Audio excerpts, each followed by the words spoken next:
ମୁଁ ମୋ ଝିଅ ପାଇଁ ଗୋଟିଏ ଡକ୍ଟର କିଟ୍ ସେଟ୍ ଅର୍ଡର କରିଥିଲି। ଆଜି ସେଟା ଆସି ପହଞ୍ଚିଥିଲା। ଆଜି ମୋ ଝିଅ ପୁରା ଫୁଲ୍ ଡକ୍ଟର ମୁଡ୍ରେ ସମସ୍ତଙ୍କୁ ପେସେଣ୍ଟ ପୁରା ବନେଇ ଦେଇଥାଏ। ପ୍ରଥମେ ମୋ ବାପାକୁ ଚେକଅପ୍ କଲା। ବାପାକୁ କହିଲା ବାପା ତମ ଦେହ ଭଲ ନାହିଁ ବୋଲି ଗୋଟେ ଇଞ୍ଜେକ୍ସନ ପୋଡ଼ି ପକେଇଲା। ଠିକ୍ ସେତେବେଳେ ମୋ ଭାଇ ଆସି ଘରେ ପହଞ୍ଚିଲା। ମୋ ଭାଇ ଗୋଟେ ଦିନ ପାଇଁ ଛୁଟି ନେଇକି ଆସିଥାଏ।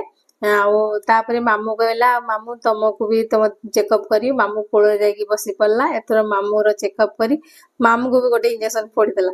ଏଥର ମୋ ଭାଇ କହିଲା ଚାଲ ଆମେ ବୁଲିବାକୁ ଯିବା। ଆମେ ବୁଲିବାକୁ ଗଲାବେଳକୁ ସେ କିନ୍ତୁ ତାର ଡକ୍ଟର କିଟ୍ଟା ଛାଡୁନଥିଲା। ଆମେ ଯାଇକି ଗୋଟେ କେଫେରେ ପହଞ୍ଚିଲୁ। ମୁଁ ମୋ ଭାଇ ଆଉ ମୋ ଝିଅ ପହଞ୍ଚିଲା ପରେ ଆମେ ସେଠି କଣ ଖାଇବୁ ଦେଖିଲୁ।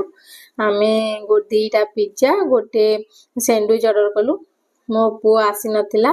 ଟିକେ ସମୟ ପରେ ମୋ ପୁଅ ଆସି ସେଠି ପହଞ୍ଚିଲା। ମୋ ପୁଅ କହିଲା କଣ ଖାଇବି? ନାଇଁ ମୁଁ ସ୍ୟାଣ୍ଡୱିଚ ଖାଇବି। ମୁଁ କହିଲି ଆମେ ଜାଣିଛୁ ସେଇଥିପାଇଁ ତୋ ପାଇଁ ଗୋଟେ ସ୍ୟାଣ୍ଡୱିଚ ବି ଅର୍ଡର କରିଦେଇଛୁ। ଏଥର ଆମେ ପିଜ୍ଜା ଆଉ ସ୍ୟାଣ୍ଡୱିଚ ସମସ୍ତେ ମିଶି ଖାଇଲୁ।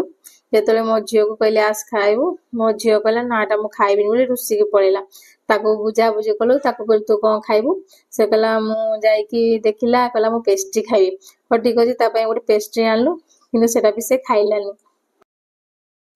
ଆମେ ସବୁ ଖାଇଲୁ। ଖାଇସାରିଲା ପରେ ଆମେ ଦିଟା ଯେହେତୁ ପିଜ୍ଜା ଅର୍ଡର କରିଥିଲୁ ଗୋଟେ ଆସିଥିଲା। ତାପରେ ଆଉ ଗୋଟେ ପିଜ୍ଜା ମୋ ପୁଅ ଧରିକି ଆସିଲା। ଆଉ ଖାଇବାକୁ ଇଚ୍ଛା ନଥିଲା ତଥାପି ଯେହେତୁ ପଇସା ଦେଇକି ଆଣିଥିଲୁ ତଥାପି ଆମେ ଖାଇଲୁ ଗୋଟେ ଗୋଟେ ପିସ୍ ଖାଇଲୁ। ତାପରେ ମୋ ଭାଇ କହିଲା କିଛି ଖାଇବିନି। ମୁଁ ମଜା କହିଲି ତାକୁ କଣ ତୁ ପଇସା ଦେଇକି ଅର୍ଡର କରୁଛୁ ନା ତତେ କେଫସି ବାଲା ତତେ ଫ୍ରି ଗିଫ୍ଟ ଦେଇଥିଲା ଖା। ଭାଇ କହୁଛି ତୁ ଖା, ମୁଁ କହୁଛି ତୁ ଖା। ଏମିତି ହସା ହସିକି ଖାଇଲୁ ଦି ଜଣ। ମୁଁ ଏମିତି ଚଟପଟି ଷ୍ଟାଇଲରେ ଖାଇବା ଦେଖି ମୋ ଝିଅ ଆସି କହିଲା ମାମା ସମସ୍ତେ ଦେଖୁଛନ୍ତି। ମୁଁ କହିଲି ଦେଖିଲେ ଯେ କଣ ହେଲା? ମତେ କଣ ସେମାନେ ଦେଇଛନ୍ତି? ମୁଁ ପଇସା ଦେଇକି ଖାଉଛି କଣ ହେଇଗଲା ସେଠୁ? ତାପରେ ମୋ ଝିଅ କିଛି ଚକୋଲେଟ କିଣିଲା। ଚକୋଲେଟ କିଣି ସାରିଲା ପରେ ତା ଡାଡି ସେତେବେଳେ ଆସି ପହଞ୍ଚି ଯାଇଥିଲେ। ଆମେ ସମସ୍ତେ ଏଥର ଘରକୁ ଫେରିଲୁ।